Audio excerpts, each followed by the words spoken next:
Gene here, and just a quick note before we start today's show. 2 weeks ago, we released episode of the podcast 293, which had 5 ways that you can get more out of your tapping session. I've received a lot of really positive feedback from people talking about how it specifically was useful and it's made a huge difference in their tapping. So I wanted to make sure you check that out. All you need to do is go to tappingqa.com/293 or just go to tappingqapodcast.com and check it out in the archives. Enjoy today's show. This is Gene Matra Esalen. Welcome to the Tapping Q&A podcast, recorded live to tape from Williamsburg in Brooklyn. This is episode 295, originally aired November 29th, 2017. Hi, everyone. I hope this finds you well wherever you are and whatever time of day you get a chance to listen to this. Thanks for spending some time with me today. Today we have a conversation about how you can have an effective tapping session when you don't exactly know what you're supposed to tap on. But before we jump into that, quick reminder, we have a free 10-part guide that you can use tapping to eliminate self-sabotage and take the actions that you want to take right away. All you need to do is go to tappingqa.com, click on the big blue button, and we will start sending you that guide. There's audios, there's videos, there's tapping scripts, there's instruction. If you happen to be listening to today's show, inside of the website, all you need to do is go up into the right-hand column, click on the big blue button, and we will start getting you that guide free of charge. Today I have a conversation with EFT founding master Gwyneth Moss. And Gwyneth has been on the podcast loads of times before. And I always love the conversations we have, but this one is a little different. Typically, with all of my interviews, there's a really specific focus. We're either talking about an issue that we want to tap for or a particular technique that we're going to use. Today's conversation is about those times where you're not exactly sure what to tap on. Either you don't know what the initial sensitizing event is, like you don't know what to use the movie technique on, or you're just in a situation where you know things just aren't quite right, but you can't put your finger on it. I know that when I'm in that situation where I don't know where to begin and there's just kind of this malaise or emotional grossness, because it's hard for me to focus my tapping, I just don't do it because it feels like a giant waste of time. So in this conversation, we talk about how when we don't know what to tap on, we can approach it, and how oftentimes that can lead to some of our most fruitful sessions. So here is my conversation with Gwyneth.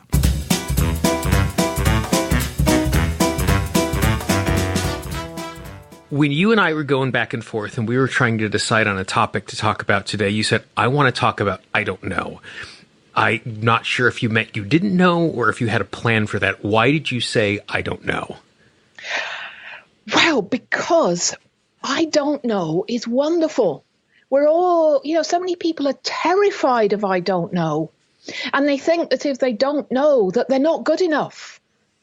There's a whole I'm not good enough is endemic throughout our whole world.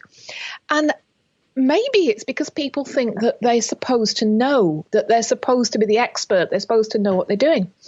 And I don't know. It's very difficult to be calm and comfortable and relaxed in a state of don't know. But once you can, that's where the magic happened. And I'll tell you how I learned this, shall I? Yeah. Last year for the EFT Gathering, which you presented at a few years ago and which we're now in our 10th year. Last year, because I'm doing all the organizing, the website, I'm chivvying along the other presenters and everything. And for my own talk, I just put a placeholder down on the program and I just wrote, I don't know, like working title, I don't know. And then it got really close to the event and I thought, oh, heck, what am I going to talk about? And at the time I was cooking and though I live in Yorkshire, I listen to NPR podcasts. I lived in New Jersey in Hoboken and I really Americanized. So I love NPR. And I was listening to the Freakonomics radio podcast. And I would suggest to anyone they look up this episode because they did a whole episode about the 3 most difficult words in the English language, which are, I don't know. And, their whole thing was about particularly professionals, doctors, lawyers. They can't just say, I don't know. They're supposed to know. And our whole culture, there's a whole culture around we should know. And we should be the expert and we should know what we're doing. And it was a really brilliant podcast. And it just made me go, oh, right, my working title. I don't know. That's what I'll do. It's interesting you say that. In the work that I do, there's in my mind, there's 4 reasons why we don't take action. And 2 of them are very much on what you're talking about there. Either we don't know what we want or we don't know how to do it. Not knowing what we want just kind of leaves us in this malaise of fumbling around and not wanting to waste energy, and not knowing how to do something. I don't know about you, but I'm not a big fan of feeling incompetent, even if it's just this internal thing. And so it's really easy for me to avoid the things that I don't know how to do because I don't like being stuck in that place. So how do we get more comfortable with this idea of not knowing? How can we be in that space where we can take action out of and think from that place? The first thing is just allowing that it's okay. And a kind of trusting that the magic will happen. So if I tell you what happened at EFT Gathering, so I stand up there in front of a whole big room full of people, 150 odd more people, and all sorts of people who are really, really good in EFT and what they do. And I just stand up and say, I don't know what I'm going to talk about. I don't know what I'm going to do for the next hour. Now, for most people to stand in front of a big audience like that and just go, I don't know what I'm going to do. That's most people's public speaking nightmare, isn't it? But actually, when you can do that, in that space is where the magic comes. So I started to talk about I don't know. And I started to talk about how I don't know applied to an EFT session. That when you can be comfortable with I don't know, actually it's good to have a few things that you do know, but you do need to be comfortable with I don't know, because then those things and what's coming from the other person can blend together into that magic when it really cooks. And when I learned I don't know, and I know when I learned it, it wasn't in that presentation, it was about 10 years ago. It was a huge, big aha for me. So I talked about I don't know. I talked about just starting an EFT session in that calm, centered, grounded frame of mind and allowing something to come, allowing stuff to come to the client without you having to think, oh, well, if she says this, I'll do that, or it's about, because when you're in your thinking mind, you're not getting that connection to the person. And then as this, I talked about I don't know up there on the stage, and then I thought, oh, I'll do a demo. And so I said to the audience, is there anyone who has got a vague feeling and they just don't know anything about what it's about? And up comes someone onto the stage, and we did the most amazing EFT demonstration, because we just started with, even though I don't know what this is about, even though I haven't got a clue, even though this is a vague feeling in my gut and in my heart, and I just don't know what it is. And then stuff started to come in for both of us. And then the session started to go somewhere. And then it resolved into something that was really beautiful for the young woman in question. And that whole hour, loads of people came up to me from the audience and said, that was brilliant. How did you do that? Did you really not know? And I said, I didn't know. I didn't know what I was going to do. And I guess when I like that idea a lot, and one of the things that I do with my clients is I use the phrase, and I'll do this with myself as well, I give myself permission. Where I'm saying, there's this expectation that exists one way or another. Either it's one that I've created or it's been handed on to me. And in this moment, I'm giving myself permission to accept something else as true. And at the beginning of the session, to be able to go, I give myself permission not to know the answers. I give myself permission not to know where this is leading, but to trust the process. Because oftentimes if we go back and we model a session and we look at the topics we talked upon and how we got from point to point to point, when we look backwards, it becomes this really obvious path. Like, of course, this connected to this, connected to this, connected to this, and it unfolds in this really beautiful, natural way. But as we're stepping into it, it's almost as if we're stepping into a forest in the mist. And what we can see is just a little in front of us. And as the path unfolds in front of us and the mist releases, we're able to see where we're going. And it's really funny with some of my more experienced clients, I've run into this thing recently where we'll be tapping on something, and 3 phrases into tapping on something, they interrupt me. And I say, well, no.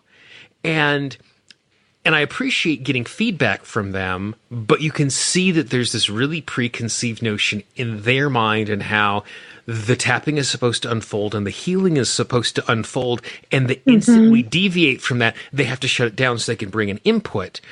And I know in my own work that when I've given myself space to trust the process and tap a little bit, I find myself, like in the example you gave, someplace I didn't expect to show up at all, because I gave myself permission to trust what was unfolding in front of me.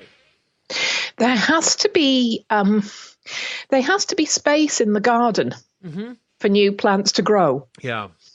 And I think a lot of people, we've got all these techniques in EFT and coaching, whatever it is we've done. And I think of those techniques as being like, it's like you've got a pocket full of pebbles or a pocket full of crystals or something like that. And as you're interacting with that person, you don't know what you're going to do, but you know you've got that pocket full. And you know that somewhere in that interaction, something's going to spark and you're going to go, oh, this one. And out comes a crystal from your pocket and it's what you need to do. But you don't go right from the start using, okay, we'll do this one, then we'll do that one, then we'll do this. Because you're only working with what you know. There's no space for the magic. And there's no space for anything to come from the person you're working with. And I think that as we create that space, it's easy for us to create that space partially, where it's like, I'm going to give myself permission to know for this much time, but at a certain point, I'm then going to know. And we need to be okay with the fact that sometimes when we do this work, we don't know ever through the entire process. That I do work with parents that have kids who are on the autism spectrum. And one of the things that we do is we do surrogate tapping for substance sensitivities. And the thing I always tell the parents is we're kind of managing expectations, as we're particularly in the beginning, as we're trying to figure out if it's going to work or not, is I always tell them the worst thing that's going to happen is you're going to spend 5 minutes a day thinking really loving thoughts about your children. And if that's the only thing that comes from these 5 minutes, it was a valuable investment of your time. And if I take 10 minutes to tap for myself, and I'm okay with the fact that I don't know exactly what's going to happen, but I stop my world for 10 minutes, I take some deep breaths, I just tune into what's going on physically in my body, and I tap for it without any specific words, without any issue coming up. The fact that I've done that in that space of not knowing is this really beautiful self-loving act that's going to bear fruit through my day, even if I didn't clear a specific trauma in that process. Yeah, and that's cool. And you've hit on something there of even without words. Yeah. We get hung up on we should know the right words. Well, it's fine to start without words. And I really love to teach and to use the gentle techniques, sneaking up, using body feelings, because those allow us to be indirect. And we can start with, even though I don't know what I'm tapping about, or even though this hasn't got any words, or even though this is just too weird and I don't know what it's about. And we can just go around the outside of the thing, not knowing where we're going, just going around the outside of the thing, and the tapping will be going into it. And as soon as you start tapping, what I say to my students is start tapping, even if you don't really know what you're tapping about, because 3 things happen as soon as you start tapping. One is that your client starts to calm down. The tapping starts to take the edge off it. 2 is that you yourself start to calm down. It starts to get you out of your monkey mind. What should I say? What should I do? What's the right thing? Oh, I don't know what I'm doing. Oh, I'm not good enough. So it starts to calm you both down, and then it starts to connect you. So as those 3 things happen, then the magic can start to happen. Then your client will go, oh, I'm just thinking about, well, what's this got to do with it? This can't have anything to do with it. They'll just have that aha of, oh, I know what this is about. And you start to move to where you need to go. And I think the other thing that happens inside of that is we give ourselves permission and space to never not know. One of the podcasts that I shared a few weeks ago was an interview that I did with Mark Woland. And Mark is doing all of this research around how genetically trauma is passed from one generation to the next. And the way that our flight or freeze response can show up because of something that's in our genes and it's not in our memory. Because it's something that happened previously. And things like that are really difficult to unknit. That if we show up going, okay, I don't know right now, but before I clear this issue, I'm going to know the root cause. That sometimes we get so obsessed with, again, this idea of needing to know how I got this way, we prevent ourselves from healing. And ultimately, it's more important that we heal than if we know if there was an initial sensitizing event and how we got there. And so giving ourselves permission to know that as we poke around with this figuratively and literally, it's possible we can release this and never come to knowing and never have an understanding and never see what was at the beginning. But it doesn't matter because we've now gotten to a place where we're past it and we're living what we want to be living. Yeah, because that's what's important. It's what happens it's not what happens in the therapy room. It's not your major insights. It's where you're going. Yeah. It's what happens out in the real world. And understanding why is an optional extra. Yeah. And there are times in which if I know the reason why something happened, I can prevent it from happening again. Like there's good doing evaluation and keeping ourselves safe in that way. But some events that have impacted us, because of the time and space they happened in, they will never repeat again. I will never be a 5-year-old who is out of control ever again. Like that's not something that's not an experience I'm going to have again. And so how it got there doesn't matter. I can just have that space to ease into it and ease into the healing. The importance of don't know, I've seen as well on, I've been doing a load of work with brainwave monitoring of EFT using live EEG, which is stands for electroencephalogram. We've hooked up both client and therapist wearing a headband with sensors which pick up the brain waves in and display them in different ranges, which are really thinking, internal experience, deeper emotion, and then the very slow brain waves, which are really of the spiritual realm. What's really interesting is when we hook up the therapist. Because last time we did this, Steve Clark, who's the neurofeedback specialist who's monitoring the whole kit, he said to me afterwards, he said, when you ask the client a question, and then your whole brain almost just shuts down, just goes into a calm holding pattern of waiting. And he said, that's the I don't know. I don't know what they're going to say. I don't know what I'm going to do. And it's in that moment of that waiting that creativity can come. Because he said normally when somebody is asking a question, there'll be a whole load of the thinking mind ticking away. And the thinking mind will be giving a commentary on their answer as to this is what it means, this is not. And so that stillness and waiting, that to me was the don't know made visible. And I can see that as we experience it more and more and survive. Where we step into something where, okay, I'm consciously aware I don't know, and on the back end going, oh, this works out. More and more we get comfortable with the fact that we don't control everything, but we control enough. I think of, all of the travel I do all over the world, the number of things that I don't know about and I don't control. Like, I have a sense of what is on the other side when I land. I have a sense of how I'm going to navigate customs in a new country, but I don't know.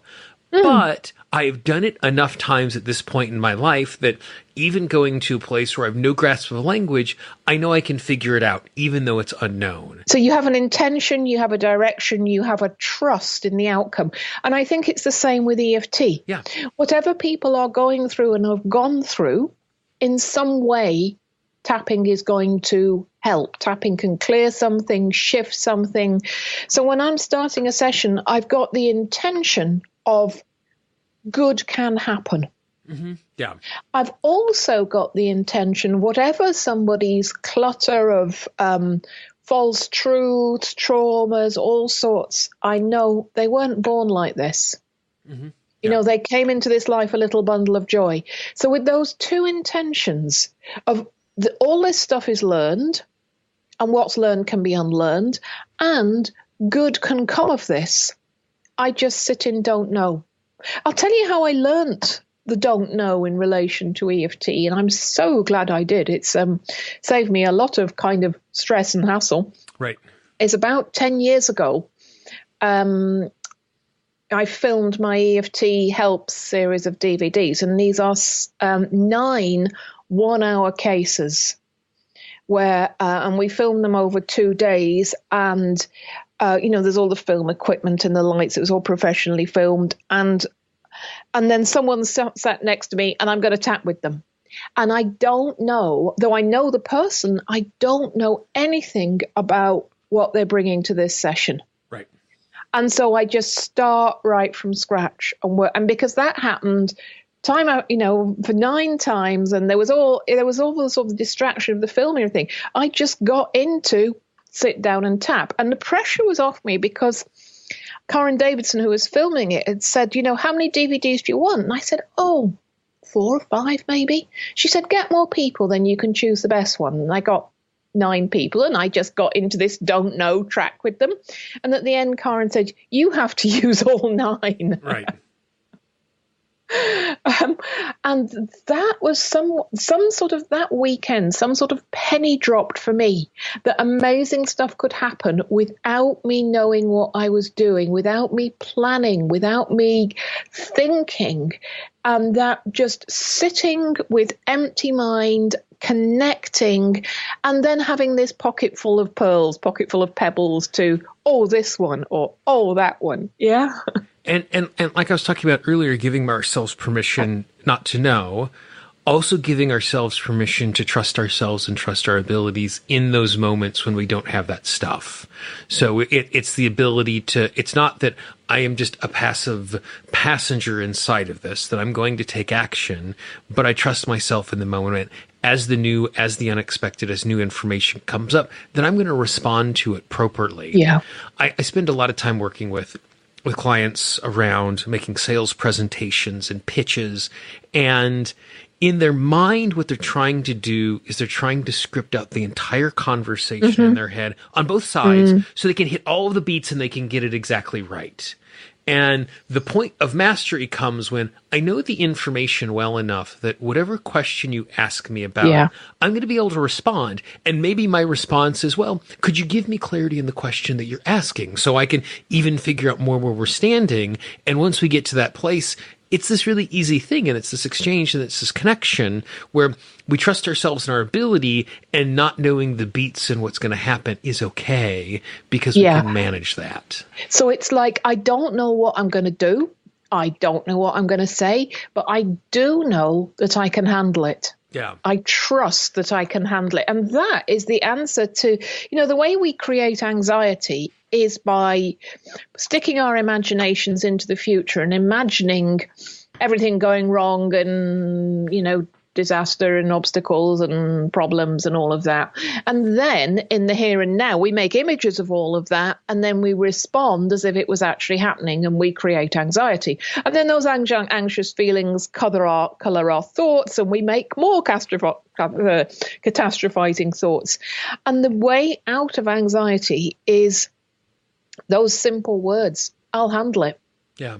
If it happens, I'll handle it. And most people, when something bad actually has happened, they have handled it. It's when it's not happening that we can't handle it. Say a little more about that.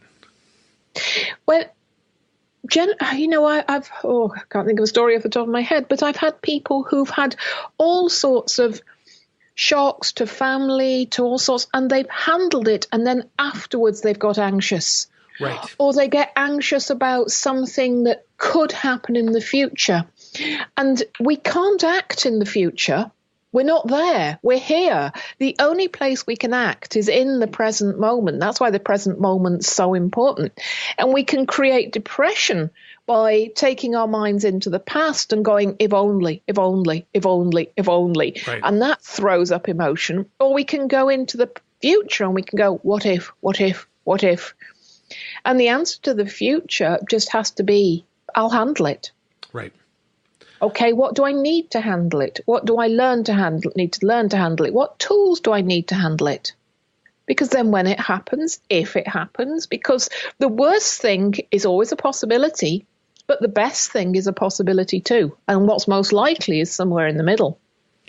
And what I think is funny about kind of what will happen and what won't happen is oftentimes when we are comfortable, it's because we have deluded ourselves into a sense of thinking we understand what's going to happen. Therefore, we are in control. And the number of things that we experience every single day that are outside of our control is really vast, but we handle them with such aplomb, we just forget the fact that these things are out of our control and we almost assume that we are. And it's only when we're stepping into things that are new or extreme or have a lot of weight to them, because there's something we think are really valuable, that we start to question this sense, and this sense of not knowing can become kind of an obstacle and a hindrance to our emotions and our thinking. Yeah, so, not knowing is not, I'm not saying everyone should go along just going, oh, I don't know. Yeah. It's that you don't know and you have a pocket of tools. Like my uncle, he's a plumber. Yeah. And we live in an area of a lot of older, much older properties, 200-year-old properties. And of course, the plumbing is a nightmare. It's been botched over generations and it's a real mess. And he goes along. He doesn't know what he's going to find. Right. But he has his experience and he has his toolbox. And so he trusts those. Yeah. And then he has to look at what's actually happening. And he's not going to sit at the kitchen table with them and say, so how do you feel about your central heating system? Right. He's going to get to work. Right. Find out what's actually there, not what might be there. Yeah. Excellent. Well, thank you very much for the very thoughtful conversation. I think it gives us a really good frame of creating a place of trust and comfort so that when we sit down and we're not sure what's there, we can still step into it in a healthy way.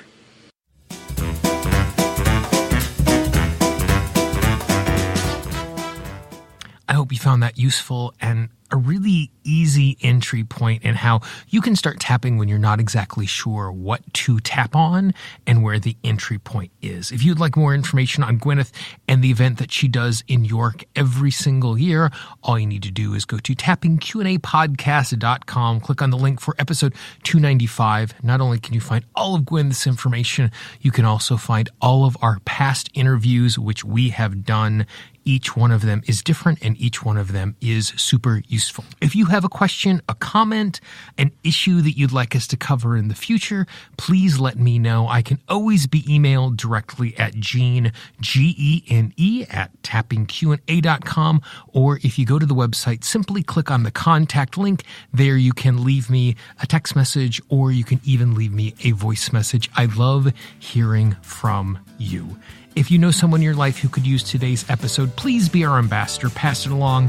You don't need to spam your inbox and send it to everybody in the world. But if you know someone who could use this, please pass it along. For the Tapping Q&A podcast, this is Gene Montrestelli. I hope you have a great day, and I will talk to you real soon. Bye-bye. The Tapping Q&A podcast is copyright Gene Montrestelli Tapping Q&A 2016. All views expressed by guests are those of the guests and not necessarily of Gene Montrestelli or Tapping Q&A.